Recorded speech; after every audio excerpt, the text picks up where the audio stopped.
우리가 살다 보면 기다려야 하는 경우가 많죠. 하다못해 유명한 식당에 가더라도 기다리잖아요. 번호표를 받아들고 기다리는 경우가 많이 있습니다.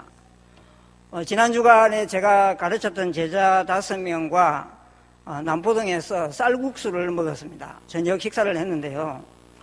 저희가 조금 이런 시간에 만났기 때문에 저희는 번호표를 뽑지 않고 다행히 들어가서 앉았어요.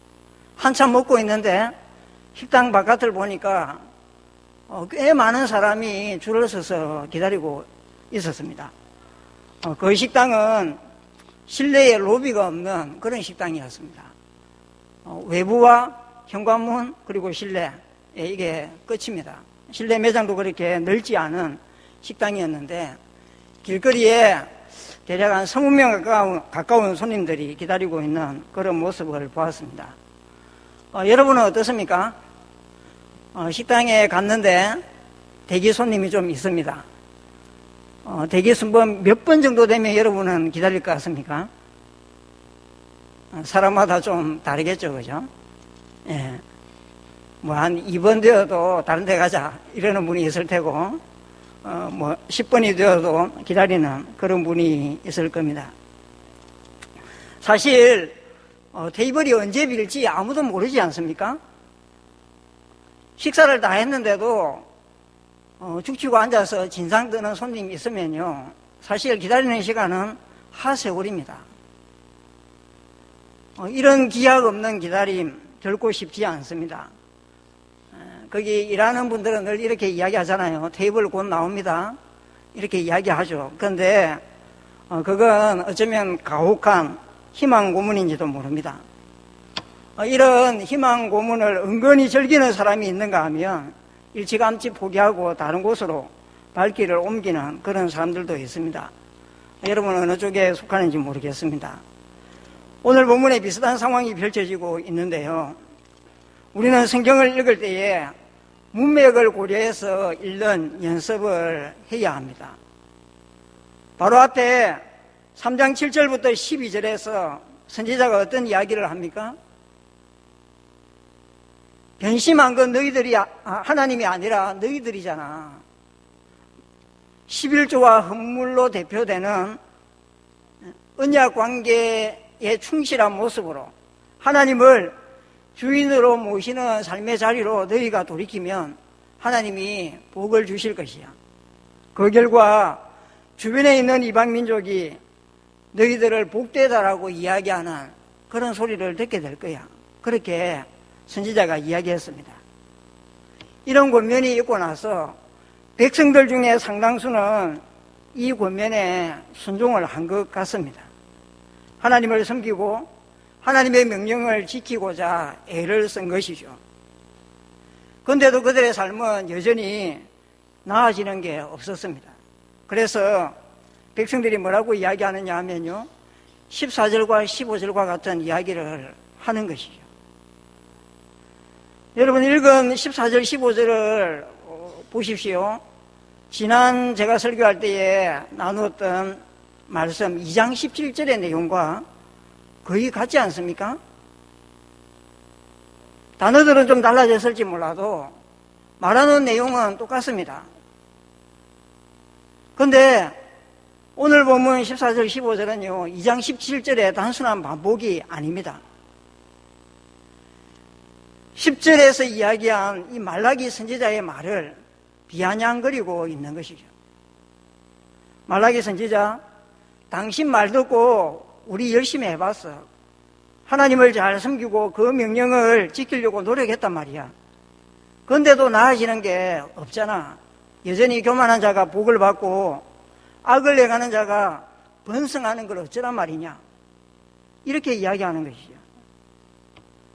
그런데 이런 사람들만 있었느냐 하면 그렇지가 않습니다. 16절을 보면요, 이런 와중에서도 끝까지 여호와를 경외하는 사람들이 남아 있었죠. 그들은 모여서 무엇인가를 말했습니다. 무슨 이야기를 했는지는 성경이 우리에게 밝혀주지 않습니다. 알 수가 없는 것이죠. 그렇지만 우리는 충분히 추측해 볼 수 있습니다. 바로 앞에 내용과 연결해서 생각해 보면요, 그래도 끝까지 하나님을 섬기고 하나님의 명령을 지켜야 해. 교만하게 해가지 말고 악을 멀리해야 해. 이런 이야기를 나누면서 아마 서로 위로하고 격려했을 것입니다. 대세가 굳어졌을 때에 그 대세를 거스르는 건요, 혼자 힘으로 하기 어렵습니다. 혼자 있으면 휩쓸려 가기 십상이죠. 그런데 거스르려고 하는 사람들끼리 모이면 버티고 이겨낼 수 있는 것입니다.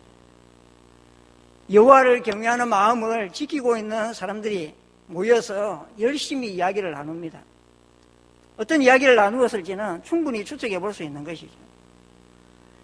선지자의 권면을 듣고 나름 애써봤는데 나아지는 게 없었기 때문에 여전히 그들의 눈에 교만한 자가 복을 누리고 악을 행하는 자가 형통한 그런 모습들 때문에 마음이 상한 채로, 마음이 갈등이 있지만은 그래도 끝까지 하나님을 섬기고 하나님의 명령을 지켜야 한다. 교만을 멀리하고 악을 멀리해야 해. 그런 이야기들을 나누었을 것입니다. 이런 상황에서 선지자가 무엇이라고 이야기합니까? 16절을 보면요, 선지자가 이렇게 이야기하죠. 하나님이 정한 날에 하나님께서 그것을 분명히 들으시고 여호와를 경외하는 자와 그 이름을 존중히 여기는 자를 위하여 그 앞에 있는 기념책에 기록하셨다. 그렇게 이야기합니다. 16절은 말라기 선지자가 하나님께 받은 말씀을 전달한 것입니다. 어떻게 알 수 있느냐 하면 주어가 3인칭이지 않습니까? 3인칭 여호와. 만약에 16절에 기록된 말씀이 말라기 선지자 본인의 말이라면, 하나님이 직접 말씀하신 거면 내가 1인칭 주어를 사용했을 것입니다. 17절과 4장 2절 3절 여러분들이 보면요, 하나님 자신이 직접 한 이야기는 주어가 1인칭으로 그렇게 기록이 되어 있습니다. 그런데 16절은 여호와께서 3인칭으로 주어를 표현하고 있기 때문에 선지자가 전달한 하나님의 말씀으로 보는 게 맞습니다. 하나님이 말라기 선지자한테 16절과 같은 이야기 백성들한테 들려주라고 한 거죠. 너희들 하는 이야기 내가 다 들었어.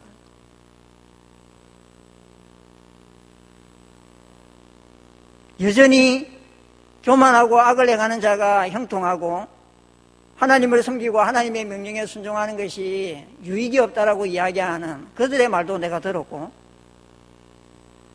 끝까지 하나님을 섬기고 하나님의 명령에 순종해야 한다. 교만과 악을 멀리해야 한다. 그렇게 이야기하는 하나님을 경외하는 백성들의 소리도 내가 들었다. 그리고 하나님 앞에 있는 기념책에 기록했다. 이걸 전하라고 한 거죠. 근데 말라기한테 이 말 전하라고 하고 나서 하나님이 그걸로 끝을 내셨느냐 하면 그렇지가 않아요. 하나님은 이 선지자가 전한 말이 진짜라는 것을 증언해 주십니다. 17절과 18절을 보십시오. 하나님이 직접 말씀하시잖아요. 정한 날에 내가 너희를 나의 특별한 소유로 삼겠다. 자기를 섬기는 아들을 아끼는 것처럼 내가 그들을 아껴줄 것이다.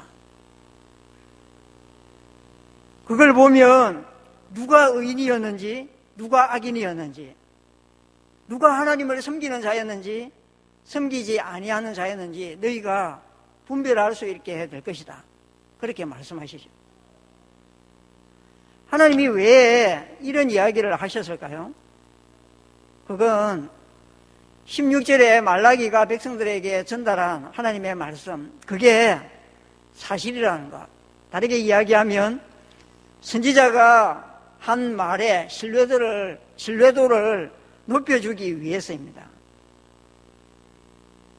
앞서 선지자가 하나님의 말씀을 한번 전했잖아요. 하나님이 변한 것 같아.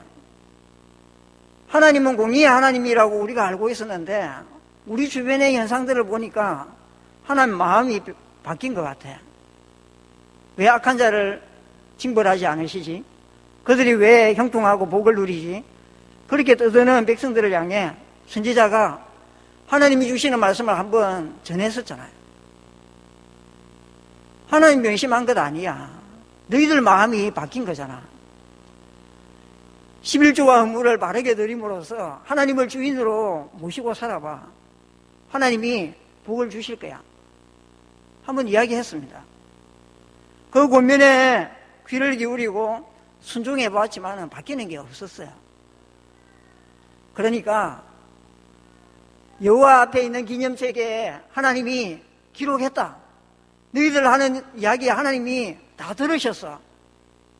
이야기하더라도 백성들이 이 말라기 선지자를 향해서 한 번 속지 두 번 속냐? 이렇게 생각할 수 있는 겁니다. 그래서 하나님은 17절에서 직접 말씀하시는 거죠. 내가 정한 날에 이런 일을 하겠다. 그렇게 하심으로써 선지자를 통해서 전달했던 하나님의 말씀, 그게 진실이라는 것을 증명해 주고 계시는 것입니다. 이 선지자의 말이 진짜라고 도장을 찍어 주시고 나서 하나님은 그 날이 어떤 날이 될 것인지 그 날에 관해서 설명을 하십니다. 4장 1절부터 3절이 여기에 해당하죠. 하나님이 그 날이 어떤 날이라고 이야기합니까? 용광로 불같은 날이다, 이렇게 말씀합니다. 그날에 하나님이 어떤 일을 행하실지 말씀하시는데요. 교만한 자와 악을 행하는 자 심판하겠다. 하나님 이름을 경외하는 자들은 공의로운 해가 떠올라서 치료하는 광선을 비추어 주겠다, 그렇게 말씀하십니다. 그래서 하나님을 경외했던 사람들은 외양간에서 나온 송아지가 기뻐 뛰노는 것과 같이 뛰놀게 될 것이라고 이야기하고 있죠. 공의로운 해가 떠올라서 치료의 광선을 바라겠다 말씀하시는데, 하나님의 이름을 경외한 자들이 왜 치료가 필요하겠습니까? 상한 마음을 하나님께서 치료해 주시는 것이죠. 앞에 본문 곳곳에 보면요, 하나님을 경외하고 그의 계명을 지키는 것이 무익하다는 불만들이 생겨났습니다.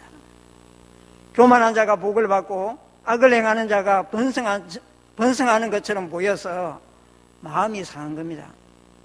그렇기 때문에 하나님이 정한 날에 하나님은 이들의 마음을 치료해 주시겠다 말씀하시는 거예요. 여러분, 하나님이 정한 날, 이 날이 도대체 언제인지 하나님은 알려주시지 않습니다. 1년이면 1년, 10년이면 10년, 얼마만큼 기다려야 하는지 밝혀주면 좋겠는데 하나님은 그렇게 안 하십니다. 그저 뭐라고 말씀하십니까? 내가 정한 날, 이렇게만 말씀하십니다. 3장 17절도 그렇고 4장 3절도 그러합니다. 하나님이 그 날을 정확하게 정해주지 않는 이유가 무엇일까요? 딱 정해주면 좋을 것 같지 않습니까? 열받아 죽겠는데. 에? 대세는 이미 하나님을 버리고 자기 마음대로 사는 그런 대세가 펼쳐지고 있는데, 몇 명 남지 않은 소수가 하나님의 이름을 경외하고 하나님의 명령을 지키기 위해서 애쓰고 있는데, 하나님이 야, 일주일만 참아, 한 달만 참아, 한 달 지나고 나면 내가 쟤들 아작 내줄게, 이렇게 딱 날짜를 정해주면 좋을 것 같은데 하나님 그렇게 하시지 않습니다. 그냥 내가 정한 날에 그렇게 하겠다 말씀하시죠. 왜냐하면 인간의 약함을 하나님이 너무 잘 아시기 때문에 그렇습니다. 그날이 언제인지 모르기 때문에 하루하루 긴장감을 가지고 하나님을 경외하면서 살라는 것이죠. 정확한 날짜를 정해서 알려주면 평소에는 교만하게 행하고 악을 행하며 살다가 그날 하루 전이나 이틀 전부터 행실을 싹 고칠 수 있는 겁니다. 하나님은 매일매일 자기 백성과 만나서 교제하고 관계를 누리기를 원하시지, 자기 마음대로 살다가 그 정한 날, 알려준 날 하루 앞서 하나님께로 돌아오는 것, 하나님 별로 기뻐하지 않습니다. 하나님이 날짜를 못 박아서 알려주시지 않았는데요. 그러니까 선지자가 하나님의 이 말씀을 전할 때에 당대의 이스라엘 백성들은요, 도대체 이 날이 언제야? 알 길이 없었습니다. 그런데 그 후에 2500년의 세월이 흐른 지금 우리 시대, 우리는 이 날이 언제인지 어느 정도 알 수 있습니다. 도대체 언제일까요, 여러분? 주님의 재림, 마지막 심판 때를 하나님이 말씀하시는 것일까요? 그렇지가 않아요. 이 날은요, 예수님의 성육신, 그리고 예수님의 지상 사역 기간을 염두에 둔 하나님의 예언 말씀인 것 같습니다. 이렇게 추측해 볼 수 있는 이유가 무엇이냐 하면 5절 때문입니다. 5절. 5절에 하나님 뭐라고 말씀하십니까? 여호와의 크고 두려운 날이 이르기 전에 누구를 보낸다고 말씀하십니까? 엘리야를 보내겠다. 그렇게 말씀하시죠. 여호와의 크고 두려운 날은 일절에 용광로 불같은 날과 같은 날인 것 같습니다.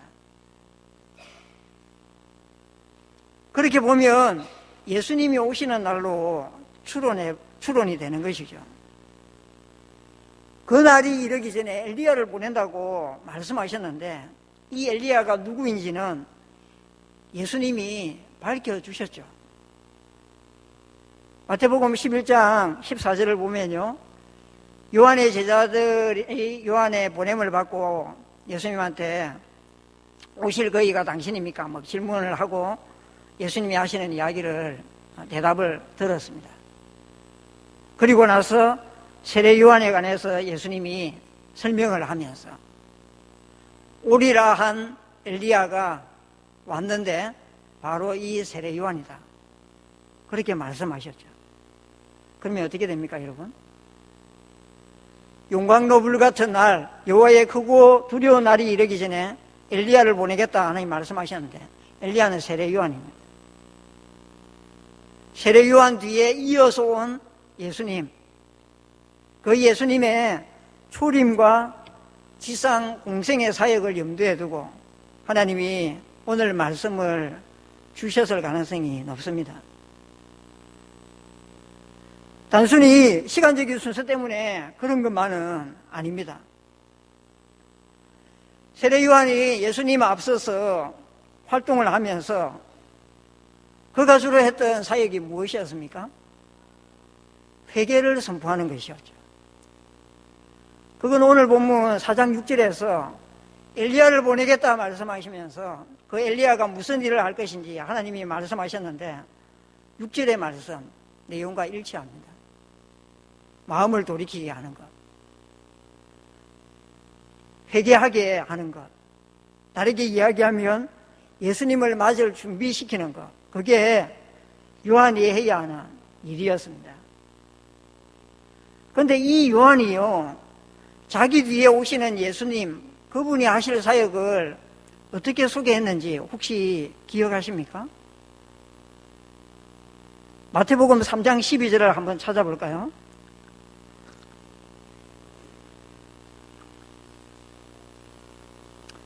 마태복음 3장 12절. 요한이 예수님이 하실 사역을 소개하면서 손에 키를 들고 자기의 타작마당을 정하게 하사 알곡은 모아 곳간에 들이고 죽정이는 꺼지지 않는 불에 태우실 것이다. 그렇게 말씀하시죠. 예수님의 사역이 주로 어떤 사역이 될 것이라고 이야기하는 것입니까? 구분하는, 나누는, 분간하는 사역이 될 것이라고 말씀하시는 것이죠. 알곡과 죽정이를 예수님이 구분하실 거야. 그렇게 말씀하시는 겁니다. 이건 오늘 본문 1절 2절에서 4장 1절 2절에서 하나님이 말씀하시는 바와 다르지 않습니다. 용광로 불같은 날이 이를 것인데 내가 교만히 행하고 악을 행한 자들 심판하고 반대로 하나님을 경외했던 자들 아껴줄 거야. 똑같은 이야기예요. 이런 면에서 이 하나님의 정한 날, 이 날은요, 예수님이 오시는 날, 예수님이 이 땅에서 사역을 했던 공생의 기간을 가리킬 가능성이 높은 것이죠. 이 예수님이 오시기까지 이스라엘이 준비해야 할 것은 무엇이었습니까? 4절에 나옵니다. 하나님은 내 종 모세에게 명령한 법, 곧 율례와 법도를 기억하라. 그렇게 말씀하시죠. 말씀을 정리하려고 합니다. 오늘 본문은 그러면 지금 시대를 살고 있는 우리와 어떤 관계가 있겠습니까? 이미 세례요한 태어나서 죽었잖아요. 예수님이 이미 오셨고 하나님 정한 기간 동안, 허락하신 기간 동안 사역하다가 하늘로 가셨잖아요. 그럼 이 날에 이루어질, 이 날에 하나님이 행하시겠다고 하신 오늘 읽은 본문은 지금 시대를 살고 있는 우리와 도대체 무슨 상관이 있단 말입니까? 우리에게 아무 의미가 없습니까? 결코 그렇지 않습니다. 이 날은 주님의 재림의 날, 마지막 심판의 날로 확대 해석이 가능합니다.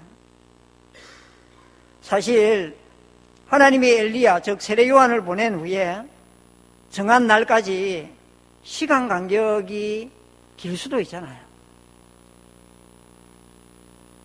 요한이 활동하고 나서 얼마 지나지 않아서 예수님이 활동했는데 그 간격보다 만약에 하나님이 더 긴 간격을 염두에 두고 내가 정한 날이라고 이야기했다면 이 날은 예수님의 초림이 아니라 예수님의 재림과 함께 이루어질 최종 심판을 염두에 두고 하나님 주신 말씀일 수도 있는 것입니다. 당대 백성들한테는 그 날이 언제인지 알기도 어려웠고 예수님의 초림과 예수님의 재림은 어쩌면 멀리 있는 산이 같은 거리에 있는 것처럼 겹쳐 보이는 것과 같이 그렇게 보였을 수도 있습니다. 그렇지만 우리는 다르죠. 우리는 이미 예수님의 초림 이후를 살아가고 있기 때문에 이 말씀을 읽을 때에 하나님의 정한 날이 예수님이 다시 오시는 재림의 날, 마지막 심판을 행하시는 그 날일 수도 있다. 그렇게 해석할 수 있는 것입니다. 이 마지막 심판의 날은요, 언제인지 모릅니다. 그죠? 그런 면에서 오늘 본문 당대의 이스라엘 백성과 똑같은지도 몰라요. 몇 날, 며칠 하나님이 말씀해 주시면 좋겠는데 그렇게 하지 않고 내가 정한 날에 내가 이렇게 할 거야. 그렇게만 말씀하고 계시는데 주님이 다시 오시는 그날, 마지막 심판을 행하는 그날도 언제인지 아무도 모릅니다. 똑같은 것이죠. 그런데 확실한 건 그날은 반드시 임한다는 것이죠. 말라기 당대 백성들은요, 예수님이 오시기까지 대략 450년의 세월을 기다려야 했습니다. 아마 이 하나님의 말씀을 말라기를 통해서 들었던 사람들은 다 죽었죠. 기다리다가 다 죽었어요. 이날 오기는 오는 거야? 그렇게 생각했을 수도 있습니다. 주님의 재림을 기다리는 저희와 별반 다르지 않는 것이죠. 하지만 공통점은요, 그날이 언제인지 모르지만 그날은 반드시 온다는 겁니다. 우리가 살아있는 동안에 오지 않을 수도 있습니다. 우리 자녀 세대에 오지 않을 수도 있습니다. 그럼에도 불구하고 그날은 반드시 임한다는 것입니다. 그날에 어떤 일이 일어납니까? 그날에 주님은 양과 염소를 가르시죠. 영생을 누릴 자와 영원한 형벌을 받을 자를 주님이 나누실 것입니다. 여러분, 무엇이 믿음입니까? 히브리서 말씀을 나눌 때에 히브리서 11장 1절 3절에서 제가 믿음은 타임머신과도 같다, 그렇게 말씀을 나누었던 적이 있습니다. 바라는 것들의 실상이요 보이지 않는 것들의 증거다. 모든 세계가 하나님의 말씀으로 지어진 줄을 믿음으로 우리가 안다. 무슨 말이냐 하면요, 장차 이루어질 일을 우리가 믿음을 통해서 당겨서 본다는 겁니다. 반대로 우리가 직접 보지 못했지만은 과거에 있었던 일도 믿음을 통해서 마치 지금 우리 시대에 있었던 일처럼 그것을 보고 알게 된다는 거죠. 오늘 말씀을 여러분들이 들으면서 이 말씀에 함께 믿음으로 반응할 수 있으면 좋겠습니다. 이 날을요, 무한정 미래로 남겨두지 않았으면 좋겠습니다. 믿음으로 살아간다는 것은 이 날을 오늘로 만드는 사람입니다. 지금 당장 주님이 재림하신다고 생각하고 그렇게 살아가는 것이 믿음의 사람인 것이죠. 이스라엘이 기억해야 할 것은, 하나님의 정한 날이 오기 전에 그들이 기억해야 할 것은 모세에게 주셨던 하나님의 율례와 법도였습니다. 그렇다면 주님의 재림, 마지막 심판을 기다리는 우리가 기억해야 할 건 무엇이겠습니까? 예수님이 우리에게 주신 새 계명, 요한복음 13장 34절에서 말씀하고 있는 새 계명을 너희에게 주노니 서로 사랑하라.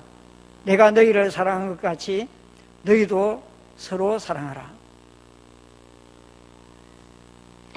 예수님이 주신 이 새 계명을 기억하고 행하는 건요, 쉽지 않습니다. 어쩌면 새 계명에 순종하기 위해서는 많은 눈물을 흘려야 할지도 모릅니다. 그렇지만 요한계시록 7장 17절에서 하나님이 약속하고 계시죠.